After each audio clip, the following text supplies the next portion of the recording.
What is up mga kamekaniko? Ngayon ay part 2 na tayo nung pagre-restore natin ng Honda Beat FI, yung pininturahan natin ng candy red yan, yung part 1. So yun, ngayon naman ikakabit na natin yung flarings. Yan, lilinisin muna natin yung loob, yung makina at saka yung mga chassis. Yan, kasi alam naman natin ibalik ng gano'n na lang kahit nasa loob. Kailangan mas maganda, mas malinis yung loob din para pagka kilalag nung may kanya o nung aking tiyahe, hindi nalinis na rin yung loob. Yan. Pakikita ko sa inyo mga kamekaniko yung pinaka-kabayo at saka makina. Yan, nakalag na natin. Ipe-pressure water na lang natin mga kamekaniko. Yan, pakita ko sa inyo. Yan, ito tanggal-tanggal na natin yan. Napakasama ng kanyang ng kanyang makina, ng kanyang chassis. Pressure water din natin. Siyempre pinandar ko muna din kasi isang buwan na pa-stock. Ni-start ko muna para bago natin linisin, na-under na siya. Start. Yan, ayaw na. Na-under na siya.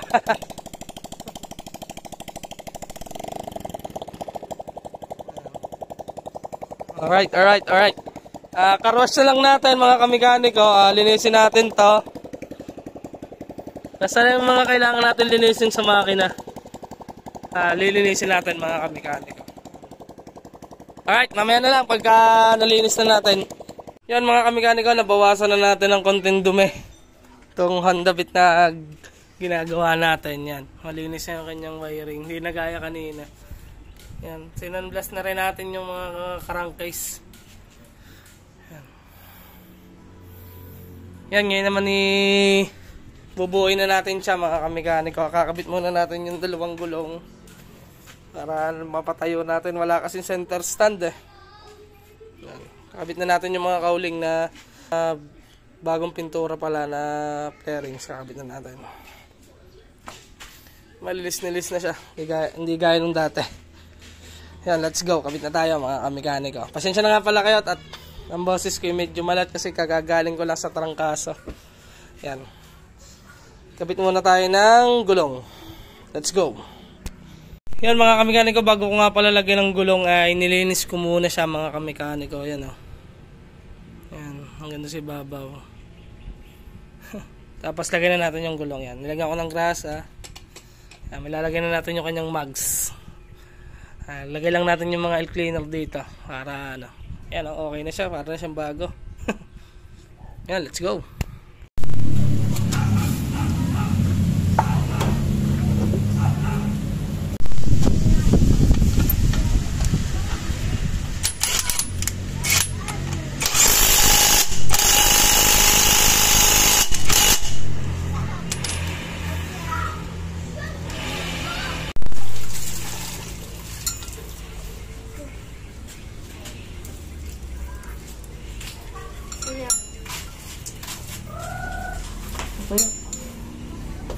Kasi ito.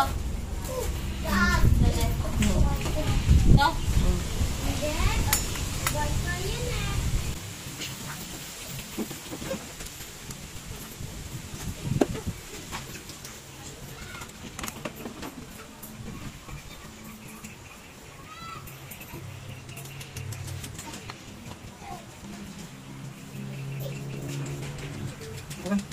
Bangot na.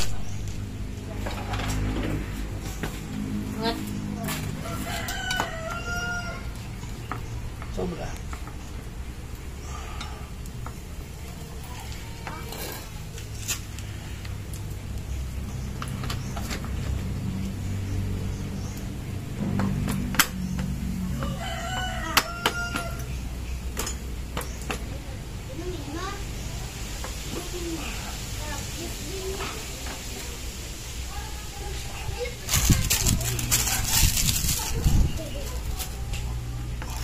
Trilyo mo.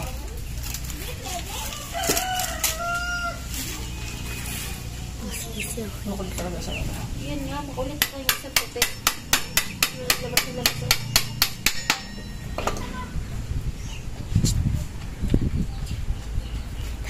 Yung pak.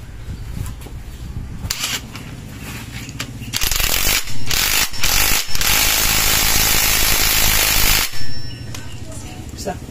Update ko kayo dito sa ginagawa nating Honda Beat. Nagkabit na natin yung mags, tsaka yung kanyang mag sa likod. Tsaka itong fender, yan. Nagkabit na natin itong fender sa unahan. Yan na itsura niya, oh. Right. Patapos na siya, mga kamekanika. Yan. Update ko na lang kayo, mga kamekanika. Wala namang mahalagang bagay dito na pwede ko may turo sa inyo. Hindi, abangan nyo na lang, mga kamekaniko, yung magiging final look nito nung ginagawa natin na Honda Beat na update ko naman kayo pagka may naikabit na tayo tulad ng mga tambutso. Yan, pipinturahan natin ng heat resistant yung tambutso bago, tapos yan, kakabit na natin yung mga bagong flarings, yung bagong pintura. Ayan, update ko na lang kayo mamaya, mga kamekanika.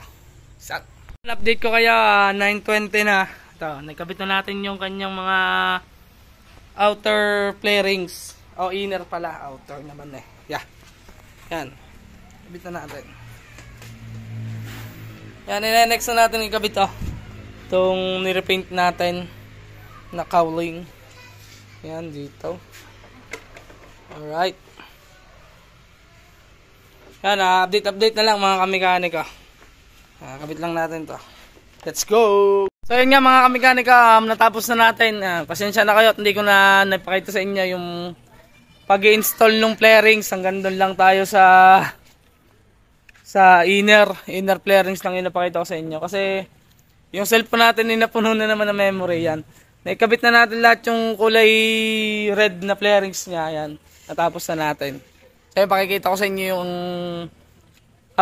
outcome nung natapos natin na Honda Beat ngayong araw. Yan. Yan, ito na yung natapos natin na Beat. Yan. Pininturahan natin yung mga mags tsaka yung flarings. Yan. Paganda. Pati yung crankcase, oh.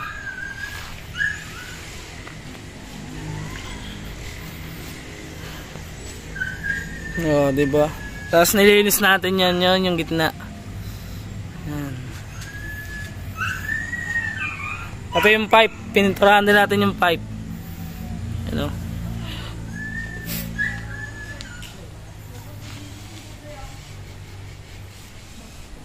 Napakaganda, parang rin bago, oh. Alright. Yan,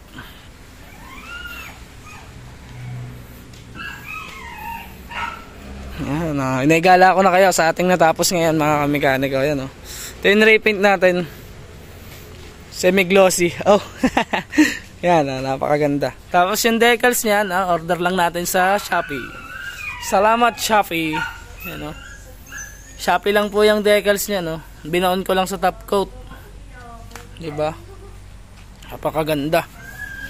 Yun ang kinalabasan. Tapos yung side mirror pang Honda Click, inano lang natin, kinonvert.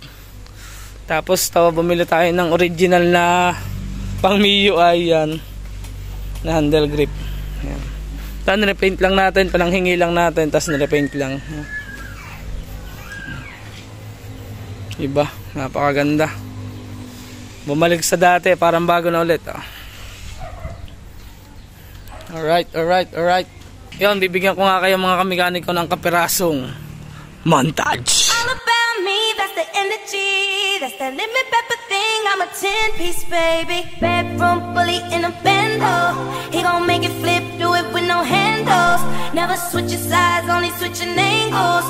Ooh, we go crazy like Rambo. What it is, ho, what's up? Every good girl needs a little love. Every black boy needs a little love. Napakita ko na sa inyo yung kapirasong montage yan, mga kamekaniko. Yung kamekaniko, kung sa mga gusto nga palang magpa-restore dyan tsaka magpa-repaint ng inyong mga motor yan, message nyo lang po ako dito sa ating page yan. Yung ating page ay Mekanikong Anglers, mga kamekaniko. Yan.